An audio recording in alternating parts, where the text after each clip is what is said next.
ओम नमो भगवते वासुदेवाय नमः। आप सभी को आषाढ़ मास कृष्ण पक्ष में आने वाली योगिनी एकादशी व्रत की हार्दिक शुभकामनाएं। आज हम सुनेंगे योगिनी एकादशी की व्रत कथा। प्रेम से बोलिए एकादशी माता की जय। श्री हरि विष्णु भगवान की जय। धर्मराज युधिष्ठिर ने भगवान श्री कृष्ण से कहा, हे त्रिलोकीनाथ, मैंने ज्येष्ठ माह के शुक्ल पक्ष की निर्जला एकादशी की कथा सुनी। अब आप कृपा करके आषाढ़ माह के कृष्ण पक्ष की एकादशी की कथा सुनाइए। इस एकादशी का नाम तथा महात्म्य क्या है, सो अब मुझे विस्तार पूर्वक बताएं। श्री कृष्ण ने कहा, हे पांडुपुत्र, आषाढ़ माह के कृष्ण पक्ष की एकादशी का नाम योगिनी एकादशी है। इसके व्रत से सभी पाप नष्ट हो जाते हैं।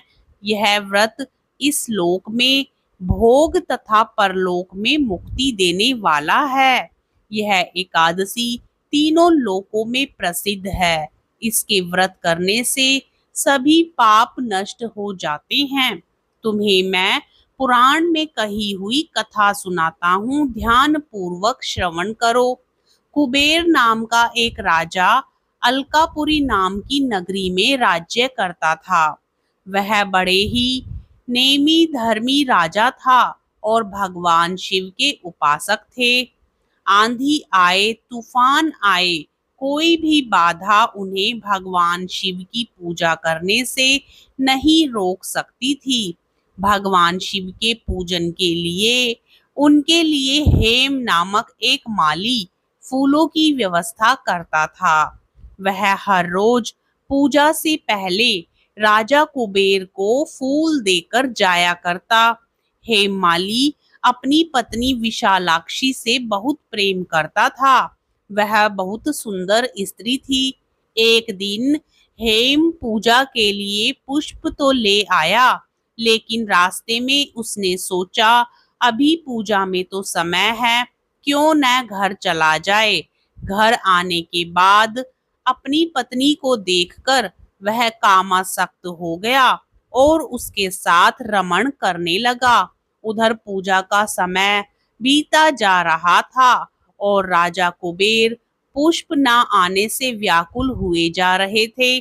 हेममाली की राह देखते देखते जब राजा कुबेर को दोपहर हो गई, तो उसने क्रोध पूर्वक अपने सेवकों को आज्ञा दी कि तुम लोग जाकर पता लगाओ कि हेममाली अभी तक पुष्प लेकर क्यों नहीं आया। जब सेवकों ने उसका पता लगा लिया तो राजा के पास जाकर बताया, हे राजन, वह हेममाली अपनी स्त्री के साथ रमण कर रहा है। इस बात को सुन राजा कुबेर ने हेममाली को बुलाने की आज्ञा दी। डर से कांपता हुआ हेममाली राजा के सामने उपस्थित हुआ। उसे देखकर कुबेर को अत्यंत क्रोध आया। राजा ने कहा, अरे अधम, तूने मेरे परम पूजनीय देवों के भी देव भगवान शिव जी का अपमान किया है। मैं तुझे श्राप देता हूँ कि तू स्त्री के वियोग में तड़पे और मृत्यु लोक में जाकर कोढ़ी का जीवन व्यतीत करे। कुबेर के श्राप से वह तत्क्षण स्वर्ग से पृथ्वी पर आ गिरा और कोढ़ी हो गया। उसकी स्त्री भी उससे बिछड़ गई।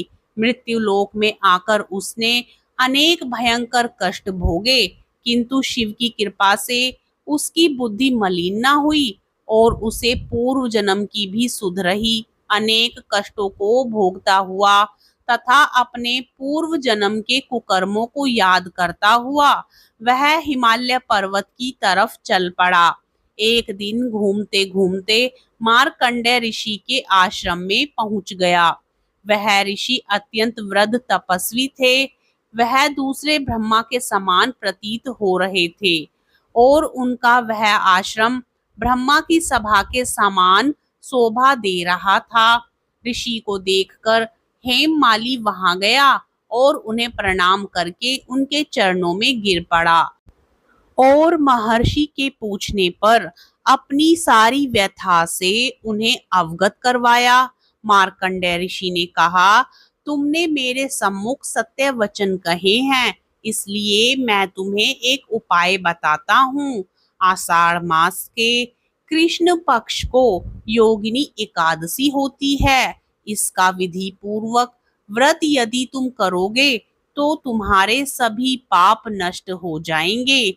महर्षि के वचन सुन हेममाली ने ऋषि को साष्टांग प्रणाम किया और उनके बताए अनुसार योगिनी एकादशी का व्रत किया। इस प्रकार उसे अपने श्राप से छुटकारा मिला और वह फिर से अपने वास्तविक रूप में आकर अपनी स्त्री के साथ सुख पूर्वक रहने लगा। भगवान श्री कृष्ण ने कहा, हे राजन, इस योगिनी एकादशी की कथा का फल 88,000 ब्राह्मणों को भोजन कराने के बराबर है। इसके व्रत से सभी पाप नष्ट हो जाते हैं और अंत में मोक्ष प्राप्त करके प्राणी स्वर्ग का अधिकारी बनता है। बोलिए एकादशी माता की जय, श्री हरि विष्णु भगवान की जय। मित्रों, आपको कथा पसंद आए तो वीडियो को लाइक करके ज़्यादा से ज़्यादा शेयर करें, चैनल को सब्सक्राइब करें और साथ ही कमेंट बॉक्स में एकादशी माता की जय जरूर लिखें। राधे राधे, जय श्री कृष्णा।